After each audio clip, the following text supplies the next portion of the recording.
Selamat datang di Dunasi Misteri. Dalam episode kali ini, kita akan mengungkap kisah menegangkan tentang seorang pria yang terjebak dalam kekuatan gaib yang tak terlihat. Apa yang sebenarnya terjadi pada Pak Budi? Bagaimana keluarganya berjuang melawan ancaman yang datang dari dunia lain? Jangan lupa untuk like, komen, dan subscribe channel ini supaya kamu gak ketinggalan cerita misteri seru lainnya. Yuk, ikuti perjalanan kami dan gali lebih dalam kisah-kisah yang gak terungkapkan di dunia nyata. Selamat menonton. Desa Sukamaju adalah desa kecil yang tenang, dikelilingi hutan lebat dan sungai jernih yang mengalir tenang. Pak Budi, seorang pria parubaya yang dikenal ramah dan pekerja keras, adalah penduduk asli desa ini. Beliau tinggal bersama istrinya, Bu Ani, dan cucu-cucunya yang sering berkunjung di akhir pekan.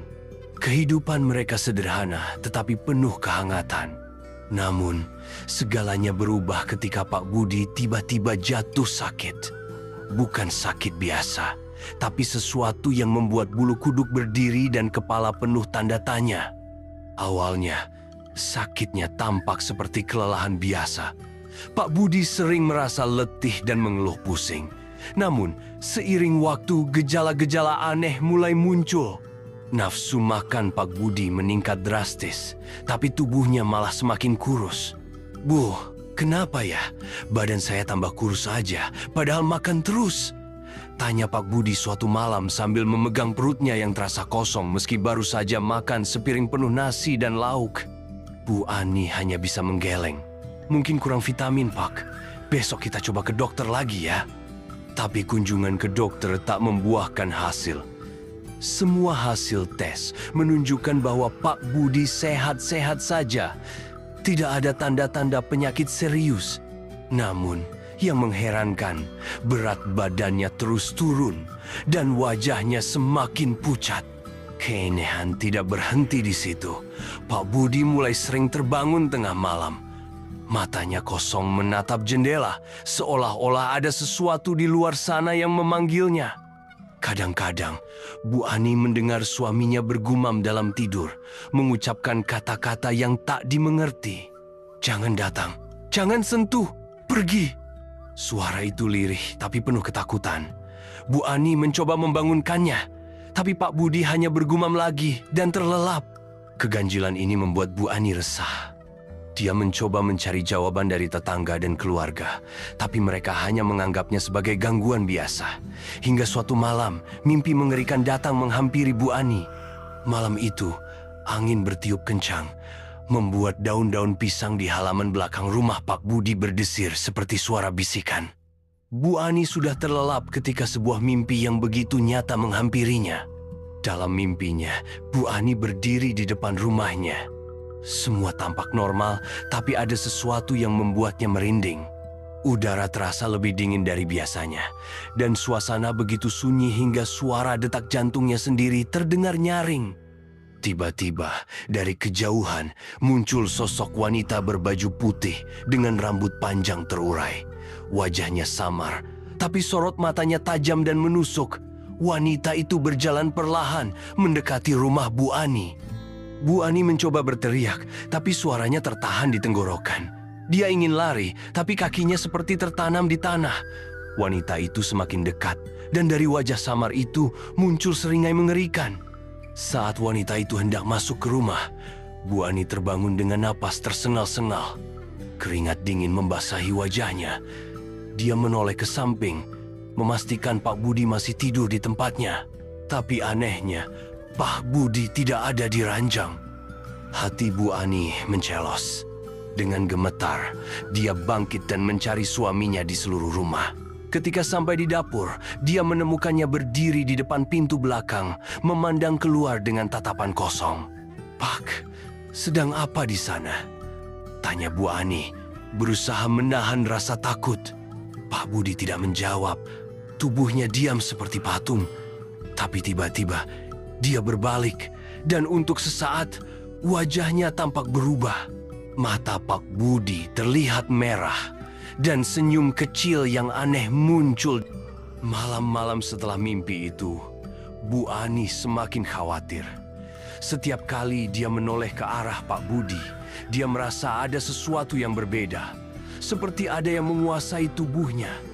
Bukan Pak Budi yang dulu, suaminya yang dulu hangat, penuh canda. Kini tampak seperti sosok yang asing. Seringkali Bu Ani mendapati Pak Budi duduk diam di pojok kamar. Matanya kosong menatap tembok, seakan-akan dia sedang berkomunikasi dengan dunia lain. Semakin lama, kejadian-kejadian aneh makin sering terjadi. Bu Ani mulai merasa ada yang mengintai mereka, entah dari dalam rumah atau di luar rumah. Kadang dia mendengar suara langkah kaki yang tidak ada pemiliknya, atau saat tengah malam terdengar suara seperti pintu yang terbuka perlahan, padahal semuanya terkunci rapat. Kekhawatiran semakin dalam ketika keluarga mulai merasakan dampak dari keanehan ini. Anak-anak dan cucu-cucu mereka yang semula senang bermain di rumah kakek dan nenek, kini enggan datang. Mereka mengaku sering mendengar suara aneh, seperti bisikan halus di telinga mereka. Bahkan cucu Bu Ani yang masih kecil, Siti, tiba-tiba saja menangis ketakutan dan berkata, "Ada yang ikut ke sini, nenek. Ada yang mau bawa kakek." Satu persatu, orang-orang mulai membicarakan tentang ilmu hitam dan santet. Beberapa tetangga yang sudah mendengar rumor tentang kondisi Pak Budi mulai menyarankan agar Bu Ani mencari bantuan dari orang yang berpengalaman. Saran yang paling sering datang adalah pergi ke dukun atau orang yang dipercaya bisa menangkal segala macam serangan gaib. Namun, Bu Ani merasa ragu. Dalam hatinya, dia tak ingin terjerumus lebih dalam ke dalam dunia yang tak dia pahami. Dia pun pergi menemui seorang tetangga yang dikenal sering melakukan ritual-ritual untuk melindungi diri dari hal-hal gaib. "Cobalah kamu datang ke Pak Kiai Sulaiman," kata tetangga itu. "Dia punya ilmu putih, bisa membantu." Pak Kiai Sulaiman adalah seorang kiai yang sudah cukup tua, terkenal dengan kemampuan spiritualnya yang luar biasa. Orang-orang bilang, Pak Kiai Sulaiman bisa menyembuhkan berbagai penyakit, termasuk yang disebabkan oleh serangan gaib. Dengan hati penuh keraguan, Bu Ani mengajak Pak Budi untuk menemui Pak Kiai. Keputusan untuk menemui Pak Kiai Sulaiman bukanlah keputusan yang mudah. Bu Ani merasa ada yang janggal dengan tempat tinggal Kiai tersebut. Rumah Pak Kiai terletak di pinggir desa, jauh dari keramaian. Sepanjang perjalanan, Bu Ani merasa udara semakin berat, seolah-olah ada sesuatu yang mengintai mereka. Sesampainya di rumah Pak Kiai, Bu Ani disambut dengan tatapan tajam dari Kiai tersebut. Tanpa banyak bicara, Pak Kiai langsung memeriksa Pak Budi dengan seksama. Di ruangannya yang serba gelap, Pak Kiai mulai membaca doa-doa dalam bahasa yang tak dimengerti. "Ada sesuatu yang menguasai tubuh suami Anda," ujar Pak Kiai setelah beberapa saat. "Ini bukan penyakit biasa. Ini adalah serangan gaib yang dikirimkan dengan sengaja." Mendengar penjelasan itu, Bu Ani semakin ketakutan. "Apa maksudnya Kiai? Apa yang harus saya lakukan?" Pak Kiai Sulaiman tidak langsung menjawab. Dia menatap Pak Budi yang masih duduk diam dengan wajah kosong. Setelah beberapa saat, dia berkata, "Untuk membersihkan tubuhnya dari pengaruh ini, kita harus melakukan beberapa ritual. Tapi ingat, ini bukan hal yang sederhana. Kita perlu kekuatan doa yang tulus dan keyakinan yang kuat." Pak Kiai kemudian memimpin Bu Ani dalam doa-doa tertentu. Setiap kali Bu Ani mengucapkan kalimat-kalimat doa yang diminta, Pak Kiai menambahkan beberapa potongan ramuan dan air yang telah diberkati. Proses itu berlangsung lama dan membuat Bu Ani semakin cemas. Namun, tak ada perubahan yang langsung terlihat. Keanehan pada Pak Budi tetap ada, bahkan semakin parah. Malam-malam berikutnya, Bu Ani mendapati Pak Budi berjalan tanpa arah keluar masuk kamar dan sering berbicara sendiri. Setiap kali dia berbicara, suara Pak Budi terdengar seperti terdistorsi, seakan ada dua orang dalam satu tubuh. Ada yang mengendalikannya. "Jauhkan dia dari saya." Suara itu terdengar serak, seperti bukan suara Pak Budi yang biasa. Puncaknya, pada suatu malam yang sangat gelap, Bu Ani dikejutkan dengan teriakan keras dari Pak Budi. Dia berlari menuju kamar dan melihat suaminya terkulai lemas di lantai. Dengan mata melotot penuh amarah, Pak Budi mulai berbicara dengan suara yang berbeda. Suara berat yang membuat tulang belulang Bu Ani menggigil. Kamu tak akan pernah bisa menghentikannya. Aku adalah perwujudan dari yang dia kirim. Teriakan itu membekas dalam ingatan Bu Ani seumur hidupnya. Malam itu, Bu Ani tidak bisa tidur. Di luar hujan deras, petir menyambar-nyambar, menambah suasana semakin mencekam. Kejadian demi kejadian terus berulang. Dan Bu Ani merasa semakin terjebak dalam pusaran kegelapan yang tidak bisa dia mengerti. Pak Kiai Sulaiman datang ke rumah mereka keesokan harinya, membawa berita yang lebih mengejutkan. Ternyata serangan yang mengganggu Pak Budi bukanlah serangan sembarangan. Menurut Pak Kiai, ini adalah serangan dari ilmu hitam yang dikirimkan oleh seseorang yang memiliki niat jahat. Ilmu hitam ini bisa menguasai tubuh seseorang tanpa mereka sadari. Sang pengirim bisa berada sangat jauh, bahkan di luar desa ini, tapi pengaruhnya sangat kuat, kata Pak Kiai. Ilmu putih sebaliknya adalah ilmu yang digunakan untuk melindungi diri dan orang lain dari bahaya. Hanya dengan ilmu putih yang murni, kita bisa membersihkan tubuhnya. Bu Ani kini berada di persimpangan jalan yang sulit. Di satu sisi, dia ingin terus berjuang mencari cara agar suaminya kembali pulih. Di sisi lain, dia merasa terpojok dan putus asa. Apa yang bisa dilakukan orang biasa untuk melawan kekuatan gelap yang tak terlihat ini? Pak Kiai memberitahu Bu Ani bahwa untuk menyembuhkan Pak Budi, mereka harus menjalani serangkaian ritual yang akan memerlukan banyak pengorbanan. Ritual ini melibatkan doa-doa panjang, puasa, dan berbagai tindakan lain yang sulit untuk dijelaskan. Namun, sebuah pilihan berat harus diambil. Apakah Bu Ani dan keluarga sanggup melanjutkan perjuangan ini? Suasana desa semakin gelap dan mencekam setelah malam yang penuh teror itu. Bu Ani semakin putus asa dan kesedihan yang menyelimuti rumah mereka tak lagi bisa disembunyikan. Warga desa mulai menghindar. Walau begitu, Bu Ani tidak punya pilihan selain berjuang, walau dia tahu betapa beratnya. Bagaimana tidak, suaminya yang dulu penuh semangat kini hanya menjadi bayangan dari dirinya sendiri. Pak Kiai Sulaiman kembali datang ke rumah mereka dengan langkah pelan. Wajahnya penuh kerut, tanda bahwa beban yang dia bawa juga tidak ringan. Sepertinya dia sudah tahu betapa sulitnya menghadapi serangan gaib yang kini menguasai tubuh Pak Budi. Hari itu, Pak Kiai membawa beberapa benda yang tampaknya tidak biasa, berbagai macam ramuan, biji-bijian yang sudah diberkati, dan selembar kain putih yang dipenuhi doa-doa tertentu. Malam ini adalah malam yang sangat penting. Ujar Pak Kiai Sulaiman, suaranya berat, seolah penuh beban. Kita akan melakukan ritual besar untuk mengusir kekuatan ini dari tubuh Pak Budi. Tapi ingat, ini bukan hanya ujian bagi beliau, tapi juga untuk kalian semua. Kalau hati kalian tidak kuat, maka kekuatan gelap itu akan semakin kuat menguasai. Bu Ani menatap suaminya yang terkulai lemas di kursi. Wajah Pak Budi terlihat semakin tirus, dan mata yang dulunya penuh kasih sayang kini kosong, tampak seperti lubang hitam yang tak berujung. Ketakutan menyerang hati Bu Ani, tapi dia tak punya pilihan selain mengikuti petunjuk Pak Kiai. Ritual dimulai dengan doa-doa yang panjang dan penuh makna. Pak Kiai menyebutkan nama-nama Tuhan dengan suara lantang, seakan ingin menantang kekuatan gaib yang sedang menguasai tubuh Pak Budi. Bu Ani duduk di samping suaminya, menggenggam tangan Pak Budi dengan erat, berdoa dengan sepenuh hati agar suaminya kembali ke dirinya yang dulu. Di tengah ritual itu, terjadi sesuatu yang tak terduga. Pak Budi yang sebelumnya tampak tak berdaya, mendadak bergerak dengan cepat. Wajahnya menyeringai, matanya yang kosong tiba-tiba berubah menjadi merah menyala. Tangannya yang gemetar mengepal erat, seolah ingin merobek segala yang ada di sekitarnya. Apa yang kalian lakukan? Teriak suara yang bukan suara Pak Budi. Suaranya serak, menggeram, penuh kebencian. Tidak ada yang bisa menyelamatkannya. Dia sudah menjadi milikku. Bu Ani terperanjat.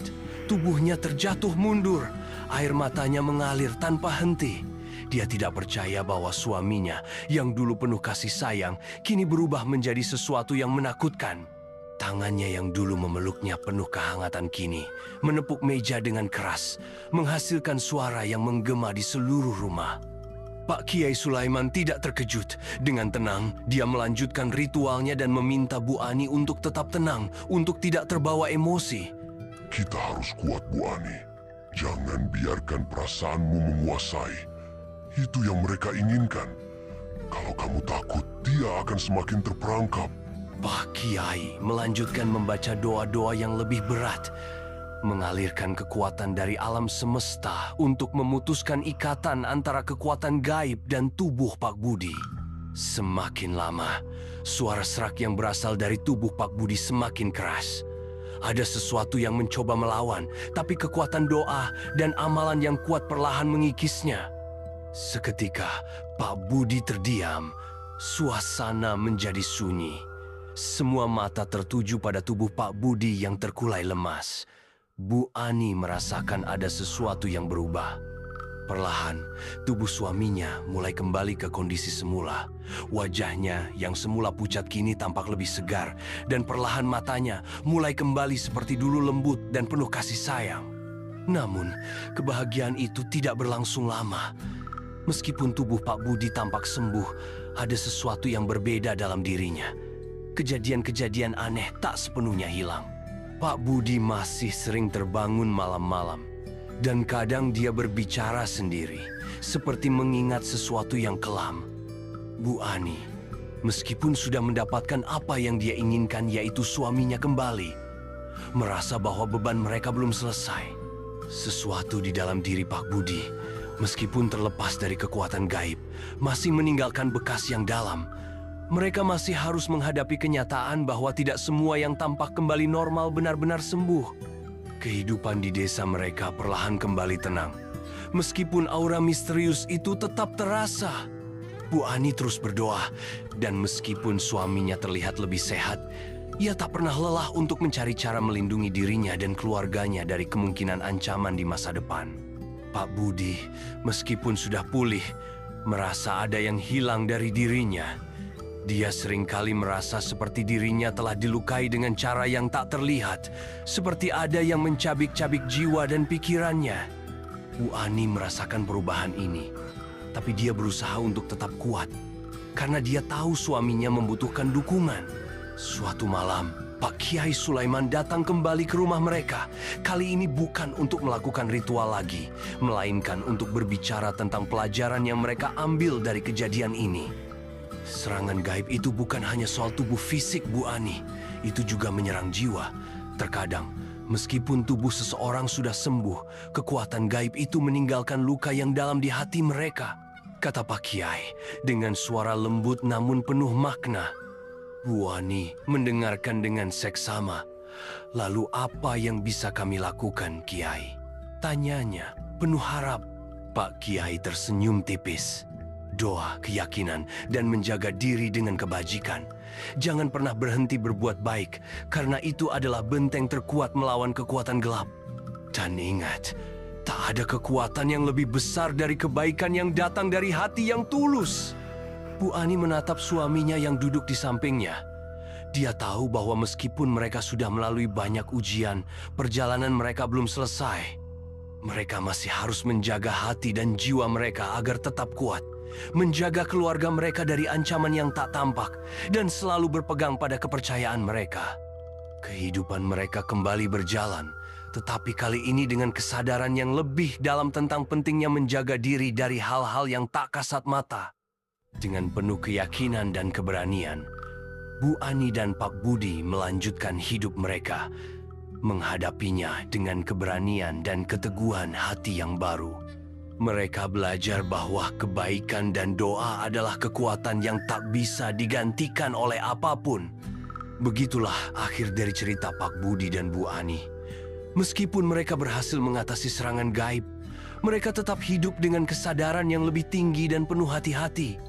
Ada banyak hal yang tidak bisa dijelaskan oleh akal sehat, dan mungkin hanya doa dan iman yang bisa menghadapinya.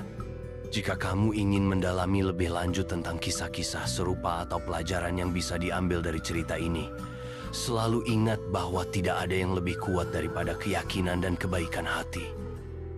Terima kasih sudah menonton cerita kali ini di Donasi Misteri.